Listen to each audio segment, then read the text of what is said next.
সুপ্রিয়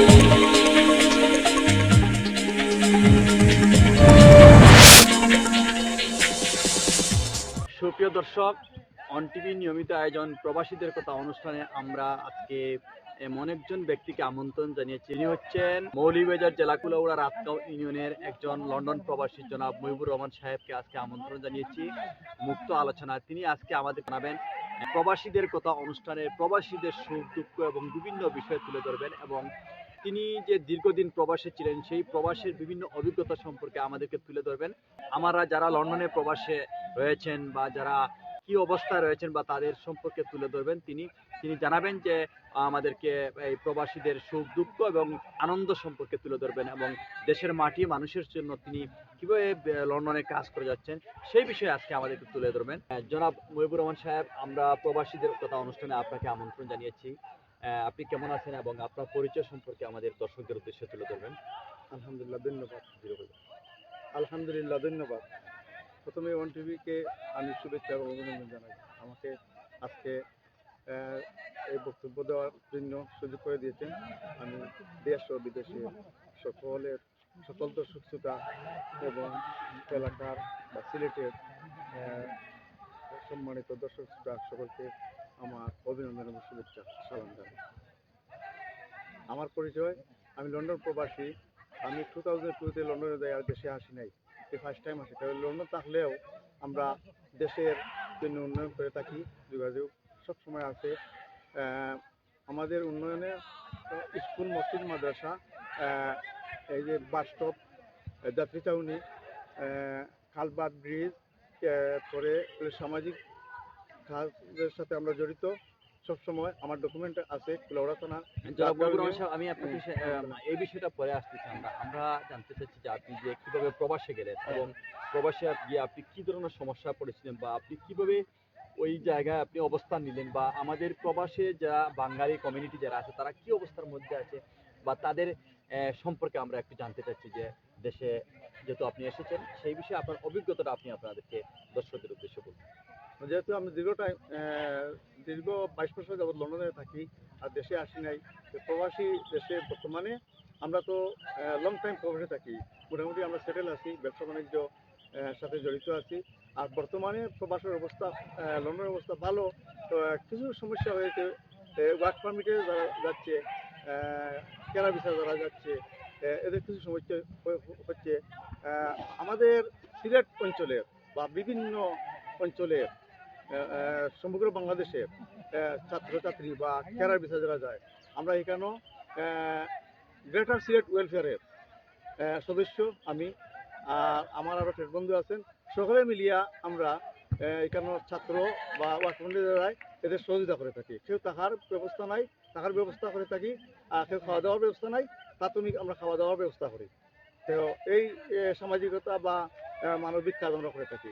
যারা আনলিগেল হয়ে গেছেন বা যারা স্টুডেন্ট আছে তারা কি ধরনের সমস্যা বেশি পড়তেছেন? বেশি সমস্যা হচ্ছে কাজ পাচ্ছে না, থাকার জায়গা পাচ্ছে না। তো আমরা কমিউনিটি যারা আছি, ওয়েলফেয়ার বা বিভিন্ন অঞ্চলের যারা এরা আমরা আমার পার্সোনাল ঘর থাকলে আমরা তাদের খাওয়া দাওয়ার ব্যবস্থা করে থাকি। আর এখানে থেকে আরও কিছু কাজের সন্ধান আমরা খুঁজিয়া ফ্রেন্ড বন্ধু, আত্মীয় স্বজন, ওদের রেস্টুরেন্ট আছে, বিভিন্ন ব্যবসা আছে, টেস্কো আছে, আলদা আছে, ওইগুলোতে আমরা তাদের সহযোগিতা করে কাজের ব্যবস্থা করে দিই যতটুকু পারি। আচ্ছা, আপনি তো দীর্ঘ 22 বছর ছিলেন।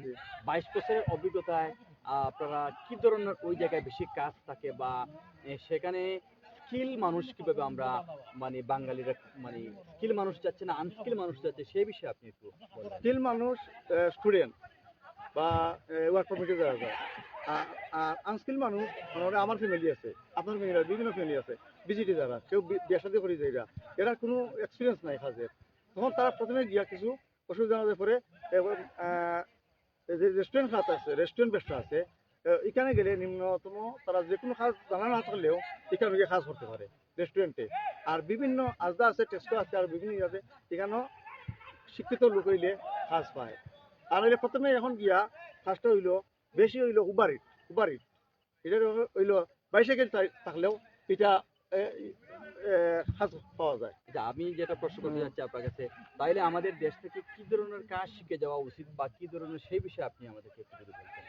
এখান থেকে কাজ হইল যে রেস্টুরেন্টের কাজ, রেস্টুরেন্টের শেফের কাজ, বা মনে করেন এই যে পেন্টিং এর কাজ আছে, বিল্ডিং বিল্ডারি বিল্ডিং কাজ কোনোভাবে শিখিয়া গেলে ওইগুলাতে পয়সা বেশি। আর যারা কোনো অভিজ্ঞতা নাই তারা গিয়া প্রথমে রেস্টুরেন্টে কাজ করতে পারে, কোনো অভিজ্ঞতা লাগে না, কেন গেলে কাজ পাওয়া যায়।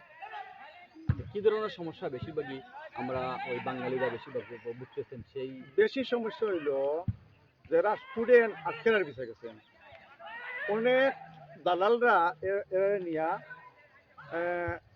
আর ফোন ধরে না, এরা কাজ দেয় না।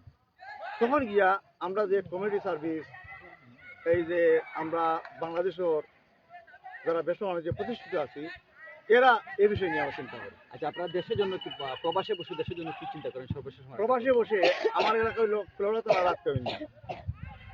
আমি আমার ব্যক্তিগতভাবে, আমি এককভাবে বা আমার ফ্রেন্ডরা আছেন ওদের সাহায্য নিয়ে আমার এলাকায় আমি মসজিদ, মাদ্রাসা, এই যে যাত্রী ছাউনি, অনেক বাস্তব আছে এখানো, এই যে বৃষ্টি আসলে এখানো লংলা ডিগ্রি কলেজ আছে, রাতকাল স্টুডেন্ট মাদ্রাসা আছে, এরপরে বিভিন্ন অঞ্চলের মানুষ যে স্থানে গিয়া যাতায়াত করে এখানো কোনো বসার স্থান নাই, ওখানে আমরা যাত্রী চালনা করে দিই। অনেক এলাকা আছে গরিব, এখানে গিয়া আমরা দেখি একটা টিউবওয়েল লাগে, কয়েকটা বাড়ি মিলে আমরা টিউবওয়েলের ব্যবস্থা করে থাকি। এরপরে হয়েছে গিয়া কিছু গরিব মানুষ আছে, ওদেরকে আমরা কিছু ছোটো ছোটো ব্যবসা বাণিজ্য করার মতো একটা পুঁজি দিয়ে থাকি।